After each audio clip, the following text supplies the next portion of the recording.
Hello everyone, welcome back. Today we are talking about the elimination diet. So you may be asking, what is that and how can it help me?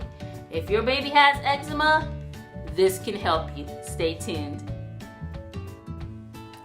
I am not a medical professional, nor have I studied medicine. Please consult your doctor before trying anything dealing with you or your child's health. So, what is an elimination diet? It is just a diet that people do when they want to figure out what foods in their diet is giving them an adverse reaction. So in Honeybee's case, we know the reaction was the rash and the eczema all over her body. So we decided, my husband and I, that we would look at the main allergens in children, and we took 7 of those allergens and we eliminated them all from my diet.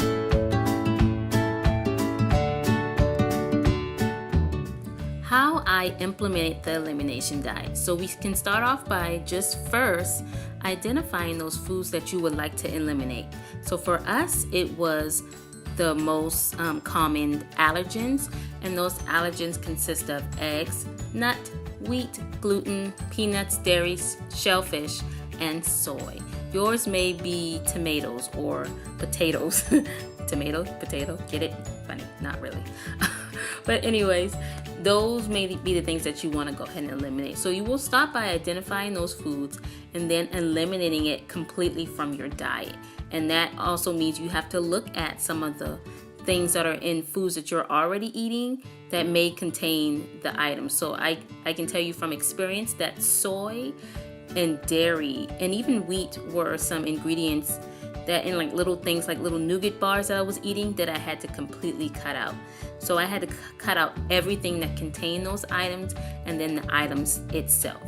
Only 3 days after eliminating all of that stuff, her skin started to clear up significantly. Like there was a big difference to her skin. And I will go ahead and link a picture of when the eczema was at its worst and when it started clearing up. So here we have her torso when she had the worst reaction. There was clusters of bumps all over her, red spots, and it was over her torso, neck, back, and arms. And this was the itchiest and the driest they were.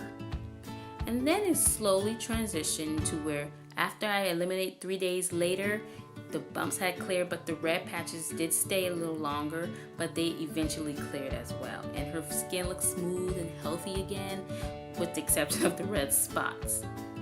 And here is a picture of her worst reaction when it was on her neck, and you can see those bumps are just popping out.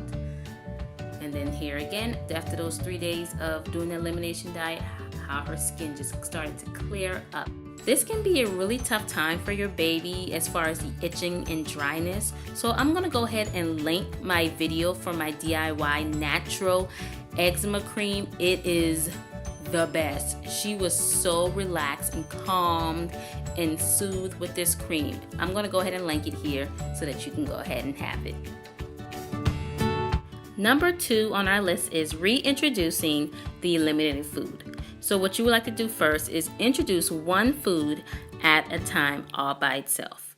So after the first day you introduce it, you wait to see if there's a reaction in your baby. And you have to check your baby after your baby has nursed. So you will wait maybe 2 to 3 hours, not months, to see if your baby has a reaction. And if not, then you can say, okay, let's try it again the next day. And if there's nothing the next day, then you can continue to eat that food that entire week just to ensure that nothing will pop up later.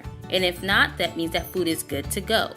Not only do you want to reintroduce these foods, but you want to do it in its purest form. And what I mean by that is when I introduced eggs, I did not mix in some milk and all these other things that I know it was definitely on my eliminated foods list. So I just made eggs all by itself and ate it all by itself. I didn't eat a product that just had eggs in it because that makes it a little tricky. So I did eggs in its truest form I can get in. And the second is you really have to watch like a hawk for those adverse reactions. Sometimes on my little honeybee, she would get like a few bumps, but it wasn't anything major. But as I continued to eat it for day 2 and day 3, I saw that, oh wait, the bumps are multiplying. She's allergic to this. So you have to really watch that first week for any adverse reactions. Number 3, keep it or toss it. So this is pretty self-explanatory. If there isn't a reaction, that means you can keep eating it. But if there is a reaction to it, you need to toss it. And that doesn't mean that you can never ever eat that food again and that your baby is forever allergic to it. It just means that for the time being, your baby is allergic to it, and you might want to wait either a month or 2 before trying to reintroduce it again. Here are some tips to aid you in this process. Number 1, keep a journal. Journal everything you're doing, every reaction, everything you fed her for later analysis. Second, always introduce one food at a time. Third, always check the labels on everything. Even if you think it doesn't have something in it, check it anyways. And lastly, use a good infant probiotic. What I did is just gave her a little finger touch of my probiotic that I use on her tongue with a little bit of breast milk.